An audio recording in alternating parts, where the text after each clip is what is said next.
আসসালামু আলাইকুম, প্রবাসী রান্নাঘরে আপনাদের সবাইকে স্বাগতম। আবার চলে আসলাম নতুন একটা রেসিপি নিয়ে। আজকের রেসিপি হচ্ছে কই মাছের ঝোল।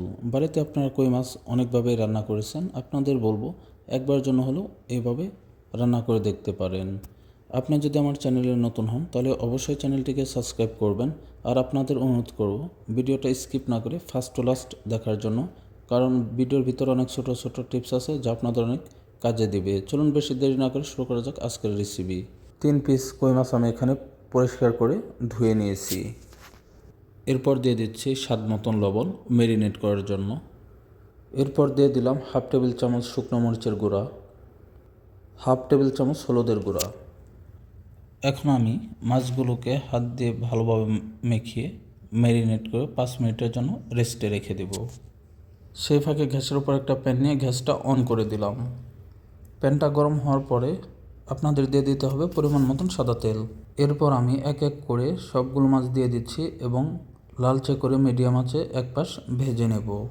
মাছগুলো এক পাশ লালচে করে ভাজা হয়ে গেলে একটা খুন্তির মাধ্যমে এইভাবে মাছগুলো আপনাদের উল্টে দিতে হবে। এটা রান্না করা খুবই সহজ, যারা একদম নতুন এই ভিডিওটা দেখে ইজিলি রান্না করে নিতে পারবেন। মাছগুলো আমার দুপাশে লালচে করে ভাজা হয়ে গেছে। একটা হাতার মাধ্যমে মাছগুলোকে উঠিয়ে তেল ঝরিয়ে অন্য একটি পাত্রে রেখে দিচ্ছি। এরপর দিয়ে দিচ্ছি থেতো করা কিছু রসুনের কোয়া। এরপর দিয়ে দিচ্ছি পাতলা স্লাইস করে কেটে রাখা পেঁয়াজ। এরপর দিয়ে দিচ্ছি কিছু কাঁচামরিচ। এগুলোকে মিডিয়াম আঁচে আমি হালকা ব্রাউন কালার করে ভেজে নেব। দিয়ে দিলাম স্বাদ মতো লবণ। এরপরে একটা হাতার মাধ্যমে আপনাদের ভালো করে মিক্সড করে দিতে হবে। দিয়ে দিলাম হাফ টেবিল চামচ শুকনো মরিচের গুঁড়া, হাফ টেবিল চামচ হলুদের গুঁড়া, হাফ টেবিল চামচ জিরার গুঁড়া, হাফ টেবিল চামচ ধনিয়ার গুঁড়া।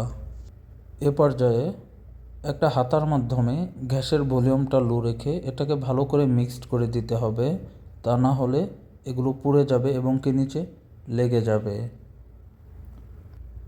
এরপর পরিমাণ মতন পানি দিয়ে এগুলোকে আমি কষিয়ে নেব পানি শুকিয়ে গ্রেভিটা ঘন হয়ে তেলটা উপরে চলে আসার আগ পর্যন্ত।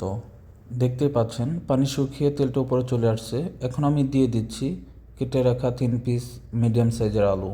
একটা হাতার মাধ্যমে আলুগুলোকে ভালো করে মিক্সড করে গ্যাসের ভলিউমটা মিডিয়াম করে দিয়ে 4 থেকে 5 মিনিট আলুগুলোকে আমি ধৈর্য ধরে কষিয়ে নিই। আলুগুলোকে 5 মিনিট কষিয়ে নেওয়ার পরে কেটে রাখা মিডিয়াম সাইজের একটা টমেটো দিয়ে দিচ্ছি। একটা হাতার মাধ্যমে আমি আলুগুলোকে আবারও মিক্সড করে দিচ্ছি। 5 থেকে 7 মিনিট কষিয়ে আলুগুলোকে আমি 70 থেকে 80% কুক করে নেব। এরপর আপনাদের দিয়ে দিতে হবে পরিমাণ মতন পানি, গ্রেভি কতটুকু ঘন রাখতে চান। এরপর একটা হাতার মাধ্যমে মিক্সড করে দিতে হবে যাতে নিচে বসে না যায়। এরপর দিয়ে দিচ্ছি এক এক করে ভেজে রাখা মাছগুলো।